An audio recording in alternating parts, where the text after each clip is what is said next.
proceso, porque antes eran 14,000 y después se redujo a 1,750 porque en la letra pequeña decía los de número de 10,000 y más grande, pero ¿qué de los pueblos de menos de 10,000? Entonces cambiaron los números. Y solo porque una iglesia ha adoptado un pueblo no alcanzado, no significa que ese pueblo ha sido alcanzado. ¿Y qué significa alcanzado? Bueno, los técnicos nos han puesto definiciones, nos han dado números para declarar este país o este pueblo o esta etnia ha sido alcanzada. No me convence, con todo respeto. Tal vez el grito propagandístico que más me cae mal es el que dice: al fin la iglesia tiene la tecnología para acabar con la tarea.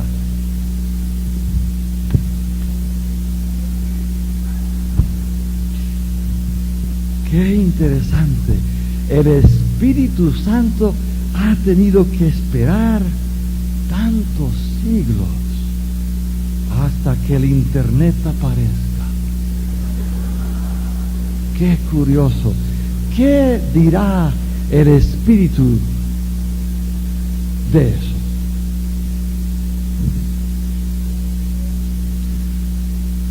Con pinzas, con bisturí en la mano, tengamos cuidado de cómo usamos el lenguaje de la guerra espiritual. Porque ese lenguaje es algo reciente en la historia de las misiones. Y tenemos que regresar a la palabra para encontrar otras metáforas, otro lenguaje que no es lenguaje de ataque, de conquista, de cruzada, de identificar las fortalezas y conquistarlas. Creo en la batalla espiritual. Pero no confundamos la lucha en las esferas invisibles con sus manifestaciones en la tierra con el movimiento misionero que avanza. Tengamos cuidado. No más les pido, tengamos cuidado. Mis hermanos, urge regresar a la palabra de Dios.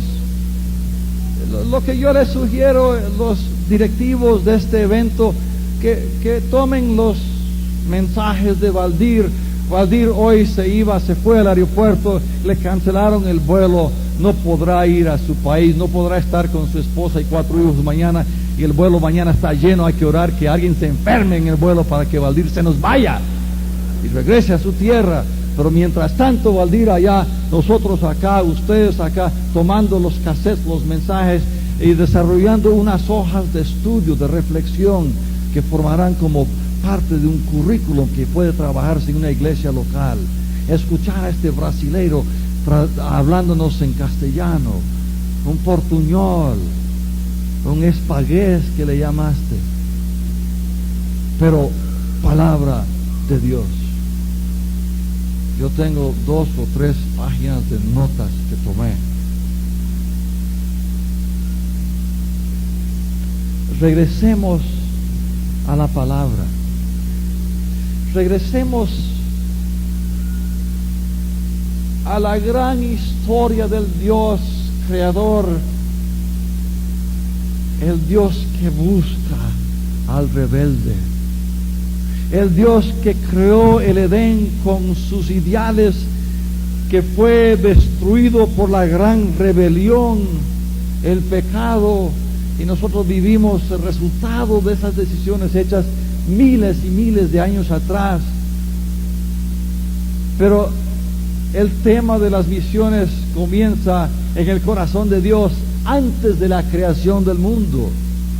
Comienza en Génesis, no comienza en Génesis 12, comienza en Génesis 1.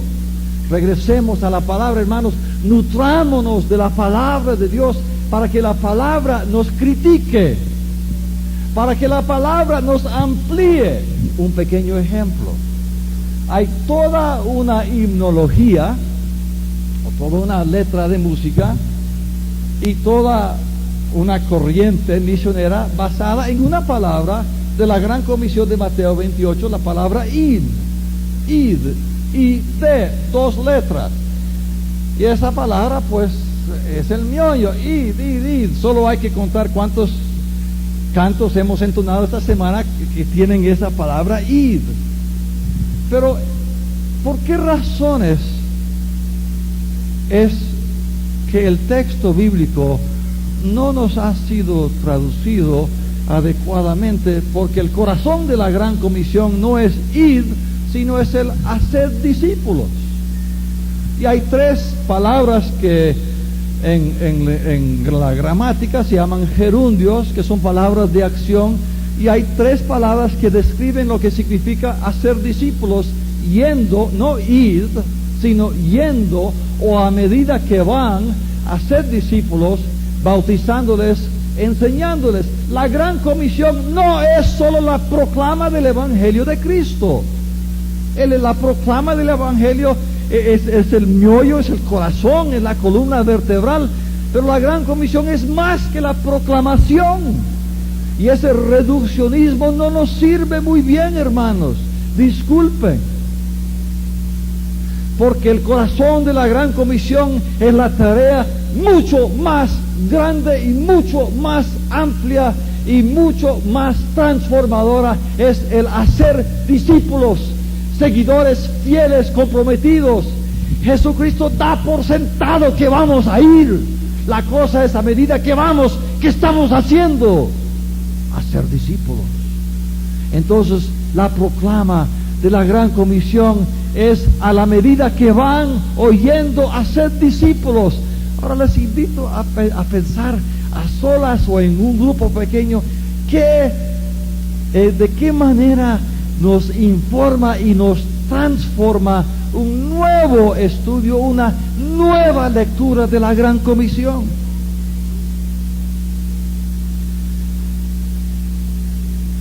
Otro asunto para madurar nuestro movimiento: tenemos que escuchar otras voces evangélicas. Por eso doy gracias a Dios que los organizadores de este evento trajeron a Valdir. Estuvo con nosotros en Comibam. Ha sido mi privilegio estar con él en otras ocasiones, donde percibimos el palpar de este varón de Dios en su corazón por la palabra, por el pueblo de Dios, la iglesia, por la misión del pueblo y por el mundo que gime. Y necesitamos escuchar voces de las personas que no siempre nos van a felicitar. Gente que va a decir: mira, ¿quieres que te diga la verdad o quieres que te apruebe todo? Hay que pensar seriamente. Y por eso, mis queridos hermanos, pastores, movilizadores, intercesores, líderes de agencias, de movimientos misioneros, de centros de capacitación, maduremos nuestro movimiento misionero un paso de obediencia hacia la madurez, que no será tan fácil. Tenemos que nombrar un comité o un grupo de hombres y mujeres, y ustedes ya lo tienen en embrión, en forma inicial, un equipo misiológico, pero que va a apartar unos días para venir con la palabra, para venir con el mundo, para nutrirse de las voces que nos animan y las voces que nos desafían, y ver qué necesita el movimiento misionero en México, que es un paso de obediencia para el movimiento mexicano misionero. Otro paso de crecimiento: tenemos que desarrollar una teología bíblica del trabajo y la vocación. La mayoría de los misioneros que enviaremos a los pueblos difíciles de alcanzar tendrán que ir con una doble vocación.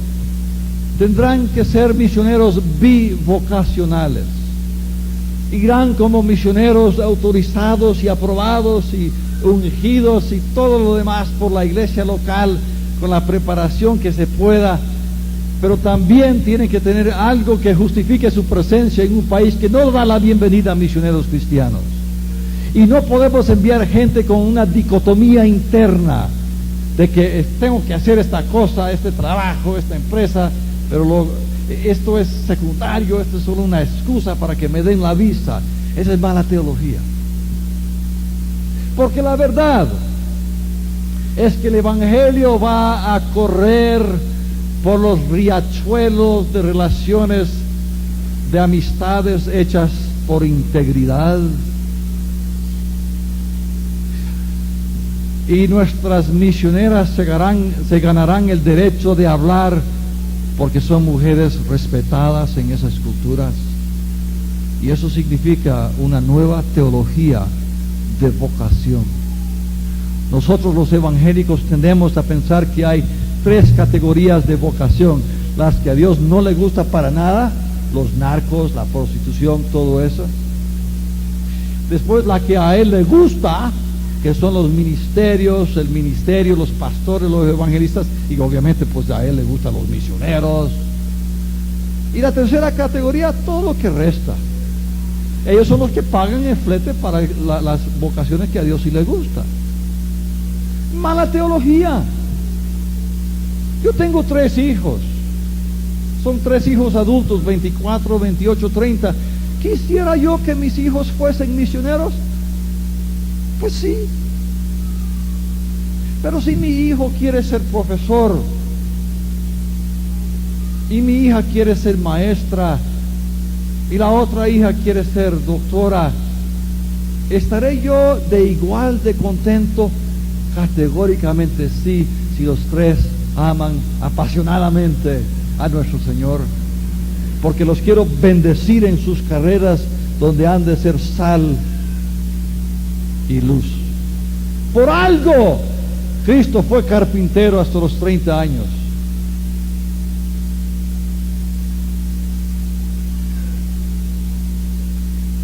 Finalmente, un paso de crecimiento, y ya vamos atando cabos para acabar. Les quiero estimular a desarrollar alianzas estratégicas. ¿Qué significa eso? Bueno, es el eslogan de los 3 mosqueteros. ¿Cómo es? 3 por... Ahí va. Entonces, santifiquemos ese eslogan de los 3 mosqueteros, porque ese es el corazón de la alianza estratégica para la iglesia en las misiones. Significa que una iglesia en una ciudad, en vez de armar su propio programita de capacitación, lo hace en cooperación con las iglesias de la ciudad o de la región. Comparten los recursos materiales y humanos. Estrategia de cooperación en una consulta nacional sobre la capacitación de misioneros. Sí, en México he aprendido esta semana que hay por lo menos unos 18 centros de capacitación misionera, desde algo bien chiquitillo a algo bien grande. Pero tenemos que estudiar qué estamos haciendo en esos centros. Juntémonos, conversemos, analicemos, oremos, cooperemos. En las estructuras de envío, las agencias. Pablo Carrillo me contaba, un veterano mexicano que ha trabajado en el Medio Oriente por tantos años, me contaba que en un encuentro misionero en Panamá hace unos años se le acercó un pastor mexicano y le preguntó: oye Pablo, ¿cuántos misioneros mexicanos hay en el Medio Oriente, en el norte de África? Él dijo: pues tal vez unos 3 que yo recuerde, en ese tiempo ya hay más. Y el pastor dijo en breve: 3 misioneros y 3 agencias, ¿verdad? Y el pastor se fue. Y Pablo se quedó como que la conversación terminó truncadamente. Vi ahí donde se fue el pastor. Y se quedó Pablo pensando. Encontró al pastor más tarde y le preguntó: oye, hermano pastor, ¿a qué te referías? Y dijo el pastor mexicano, y por eso yo lo puedo citar: nosotros los mexicanos no podemos cooperar unos con otros, por eso tenemos que formar nuestras propias agencias. No estoy seguro que ese espíritu tenga la bendición de la Trinidad. No estoy diciendo que tiene que haber una amalgama de todas las agencias. No estoy diciendo eso. Pero ¿cuál es el espíritu de la alianza estratégica? Muy bien. termino con algo muy, muy personal. Valdir mencionó algo que compartí yo en Comibama, Acapulco, hace 3 años. Lo quiero decir de nuevo. En la bondad de Dios, como decía una hermana hace años, Dios es bien buena gente. En la bondad de Dios he tenido privilegios y responsabilidades. Privilegios. Estar aquí es un honor que da miedo. Poder compartir la palabra en mi corazón con ustedes es un tremendo honor. Pero a la hora de mi entierro, lo único que yo quiero es que mis hijos digan: nuestro papá nunca sacrificó a su familia sobre un altar misionero.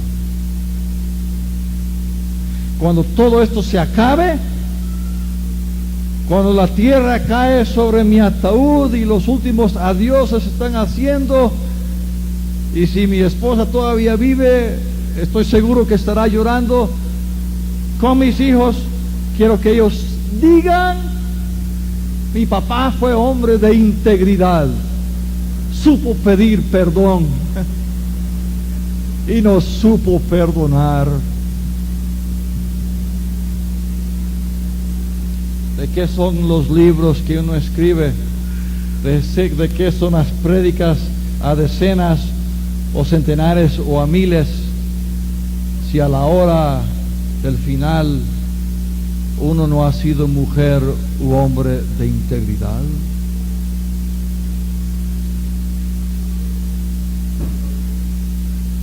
Y para mí acabar bien significa que he hecho todo lo posible dentro de mis fuerzas limitadas de poblar el cielo con niños, jóvenes, mujeres y hombres que han conocido el mensaje radical, transformador de las completas buenas nuevas de Cristo. Son mis dos pasiones. Eso es lo que me mueve. Acabar bien. Si usted llegara a mi casa, a mi oficina, verá muchos libros. Algunos los he leído, algunos están de película, pero es mi biblioteca, son mis libros. Pero en uno de los estantes, así se dice, de la librera, hay un par de zapatos viejos. Son los zapatos de un viejo maratonista que en junio de este año cumplió 86 años. Este hombre ha corrido por muchos países. Ya hará tal vez unos 10 años le escribí y le dije: mire, señor, hágame un favor, usted que sigue corriendo el maratón, los maratones, por favor, regáleme un par de zapatos viejos. Y el hombre se rió y dijo: oh, Guillermo, ¿por qué quieres mis zapatos viejos? Y le dije: porque eres un hombre que, aunque grande en edad, sigues corriendo.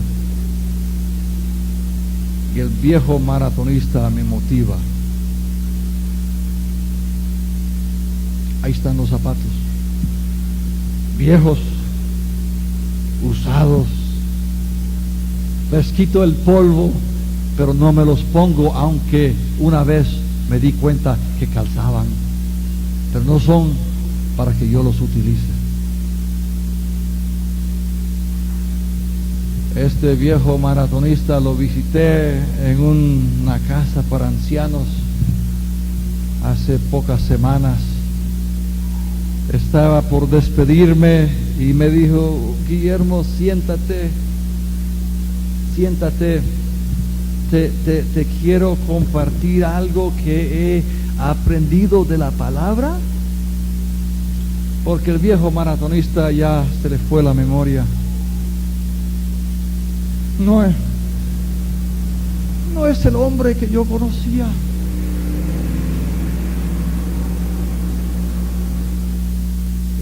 Está en otro lugar. Y yo he orado que Dios se lleve a este viejito porque el cielo lo necesita. Y el viejito me dijo: Guillermo, te quiero enseñar un pasaje aquí en los evangelios. ¿Tú sabías, Guillermo, que Jesús nombró a un grupo de 70 y los mandó de 2 en 2?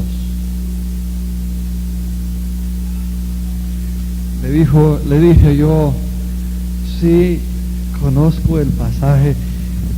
Y me dijo él: ¿de veras? Dije: sí, yo creo que lo he predicado. Me dijo: ¿de veras? Qué lindo pasaje, ¿verdad? Los envió de 2 en 2.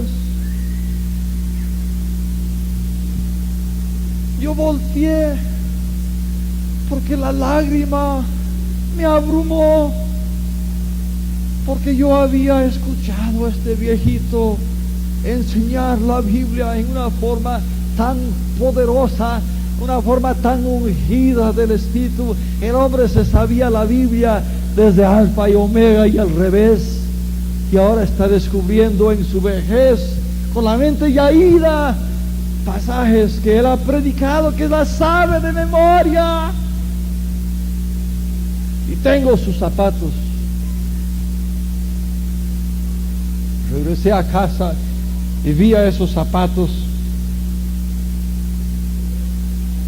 y di gracias por un viejo que está acabando bien. Fiel, hombre de integridad. Y cuando llegue su tiempo de la muerte, sus hijos dirán: ese hombre fue un padre de integridad. Los zapatos son los zapatos de mi propio padre.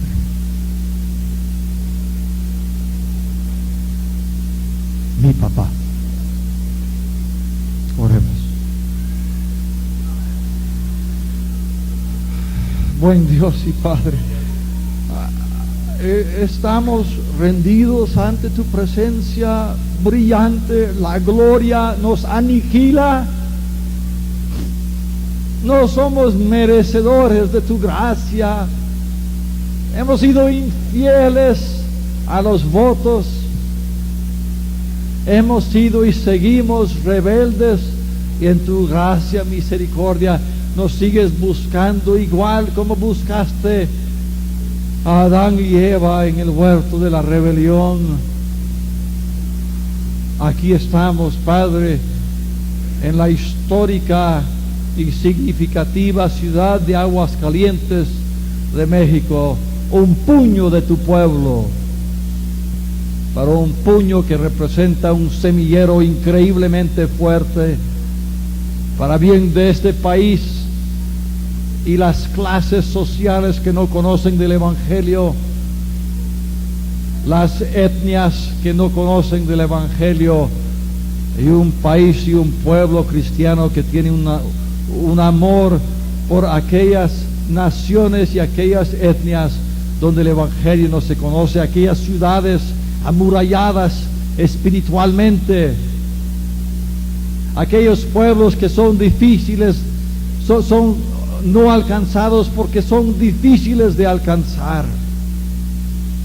Aquí estamos, Padre, y con nosotros hermanos y hermanas y jóvenes y niños de las iglesias de Aguascalientes que han venido en las noches, pero el grupo que ha estado aquí desde el lunes hasta acá, ese es otro grupo, esa es harina de otro costal. Ese es un grupo privilegiado y ahora responsabilizado de maneras casi que nos asustan. Señor, en mi vida, permítame decir y poder expresar a mi esposa y a mis hijos cómo esta semana me ha cambiado a mí. De igual manera con mis hermanas y mis hermanos acá. Algunos iniciándose en las lides misioneras, otros en medio y otros ya experimentados y cicatrizados o heridos, pero siguen corriendo la gran carrera del maratón cristiano de la vida. Señor, hazte presente en lo más íntimo de nuestro corazón para decir: hemos tenido un encuentro con nueva información, sí, pero más que eso, hemos tenido un encuentro con el Dios vivo.